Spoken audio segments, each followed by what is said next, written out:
Shamliza mtu pumbavu zake. Alizani amelala na mwanaume wa maana, kumbe amelala na Ruto aka Zakayo. Nishabeba mpaka dela naenda kuuza na simu zake mbili zote, kusha habari yake.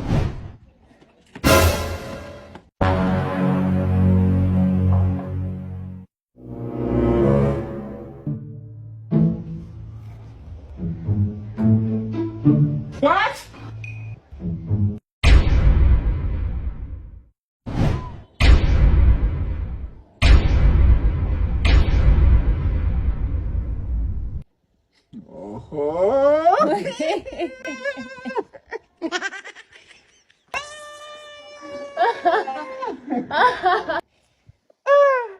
Yeah, leo kali sasa.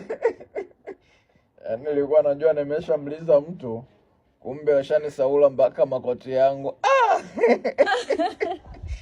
Mwanamke kiboko. Kwa umeona, ukiniambia wallet langu hizo hela zangu hazitoshi, ukaamua mpaka ubebe makoti, viatu mpaka kofia yangu, mshenzi wewe. Je, wewe ukaona haitoshi kunibia pochi, wig, hadi vya urembo, ukaamua uchukue hadi dela? Na sio dela tu, mpaka nguo yako ya ndani nayo nimeiba.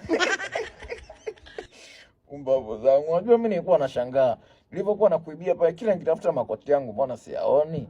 Sasa nikasema huyu kabla hajanifuma, ngoja nipige dela lake nikimbie chap chap. Kumbe mwamba ushasepa na makoti. Mimi mwenyewe nilipochukua wallet nikaingia chooni nikakuta ina hela. Nikaona nikirudi kule ndani utanikamata. Nikasema hapa nikuvaa makoti nikulokea dirishani. Sasa ujinga wangu nikasahau nimeacha simu, ila wewe baba ni mwizi. Ukaamua upite navyo. Ndio najua leo mimi mwizi kitambo tumshenzi. Ile dela limekupendeza sana. Unanionaje? Naitwa Kicheche Gigimane. Ukipenda niite Alijakopa. Siku hizi wananiita Suzibale. We uogopi? Umbavu zangu. Mata sikia. Unajua wewe ni mwamba sana, mimi nimekukubali. Unaonaje tuungane tuwe kitu kimoja, au unasemaje? sawa. Njoo hapa tuchukue hata video ka kumbukumbu basi.